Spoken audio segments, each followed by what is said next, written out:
ചെങ്ങന്നൂരിലെ തെരഞ്ഞെടുപ്പിൽ കോൺഗ്രസിനോട് പകരം വീട്ടുമെന്ന് കേരള കോൺഗ്രസ് എം ആലപ്പുഴ ജില്ലാ പ്രസിഡന്റ് ജേക്കബ് തോമസ് അരികുപുറം. ചെങ്ങന്നൂരിൽ ഭൂരിപക്ഷം പ്രവർത്തകർക്കും താൽപര്യം ഇടതുമുന്നണിയെ പിന്തുണയ്ക്കാനാണ്. കോൺഗ്രസുമായി അകൽച്ച ഇപ്പോഴുണ്ട്. കടുത്ത വഞ്ചനയാണ് കോൺഗ്രസ് പാർട്ടിയോട് കാട്ടിയത്. പകരം വീട്ടാനുള്ള മാനസികാവസ്ഥയിലാണ് പ്രവർത്തകരെന്നും ജേക്കബ് തോമസ് പറഞ്ഞു. കേരള കോൺഗ്രസ് പാർട്ടി UDFന് അനുകൂലമായി നിൽക്കുന്ന ഒരു സാഹചര്യം വന്നാൽ ഒരു 10,000 വോട്ടുകൾക്കുള്ളിൽ സ്വാധീനിക്കാൻ കഴിയും ഇപ്പോഴത്തെ നിലയിൽ.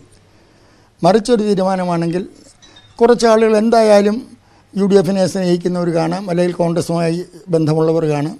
അതൊരു മാറ്റം ഉണ്ടായാലും എന്തായാലും 5,000-നോടടുത്ത് വോട്ടുകൾ ഇടതുപക്ഷ സ്ഥാനത്തുള്ള ഒരു തീരുമാനം പാർട്ടി എടുത്താൽ ഞങ്ങൾക്ക് സമാഹരിച്ച് നൽകാൻ കഴിയും.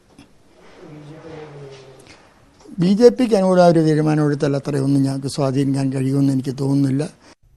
വിശദാംശങ്ങളുമായി അനീഷ് കുമാർ ചേരുന്നു. അനീഷ്, ആലപ്പുഴ ജില്ലാ പ്രസിഡന്റിന്റെ വാക്കുകൾ പാർട്ടിയുടെ ഔദ്യോഗികമായ നിലപാടിന്റെ സൂചന തന്നെയല്ലേ നൽകുന്നത്?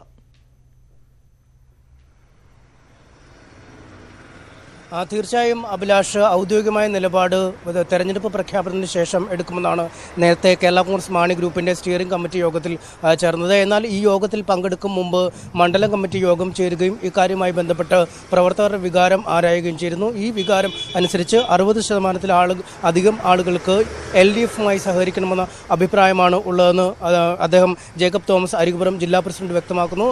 കേവലം 40% ആളുകൾക്ക് മാത്രമാണ് തെറ്റുകുറ്റങ്ങൾ മറന്ന് UDFിനൊപ്പം ഇനിയും ചേരണമെന്ന ഒരു അഭിപ്രായം വ്യക്തമാക്കിയതെന്ന് അദ്ദേഹം പറയുന്നു. കോൺഗ്രസുമായുള്ള അകൽച്ച ഇപ്പോഴും നിലനിൽക്കുകയാണ്. കടുത്ത വഞ്ചനയാണ് പാർട്ടിയുടെ ചെയർമാനോടും പാർട്ടിയോടും കോൺഗ്രസ് കാട്ടിയതെന്ന വികാരം ഇപ്പോഴും പാർട്ടിക്കുണ്ട്. ഈ തെറ്റിന് പകരം വീട്ടാനുള്ള ഒരു മാനസികാവസ്ഥയിലാണ് ഇവിടുത്തെ പാർട്ടി പ്രവർത്തകരെന്നും അദ്ദേഹം വ്യക്തമാക്കുന്നു.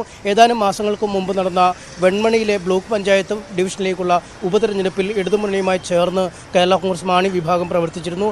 ഈ തെരഞ്ഞെടുപ്പിൽ വളരെ വലിയ വിജയം ഇടതുമുന്നണിക്ക് നേടാനായെന്നും അദ്ദേഹം വ്യക്തമാക്കുന്നു.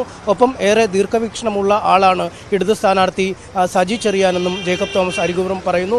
നിലവിൽ തന്നെ അരവള്ളപ്പാട് അകലെ ഇടതു സ്ഥാനാർത്ഥി മറ്റു സ്ഥാനാർത്ഥികളെക്കാൾ മുന്നിലാണെന്നും വ്യക്തമാക്കുന്നു. എന്തായാലും കേരള കോൺഗ്രസ് മാണി ഗ്രൂപ്പിന്റെ പ്രാദേശിക പ്രവർത്തകരുടെ വികാരം തന്നെയാണ് ഇപ്പോൾ ജില്ലാ ഘടകത്തിന്റെ ഭാഗത്തു നിന്നും പുറത്തു വന്നിരിക്കുന്നത്. അഭിലാഷ്, അനീഷ് കുമാറാണ് വാർത്തയുടെ വിശദാംശങ്ങൾ നൽകിയത്.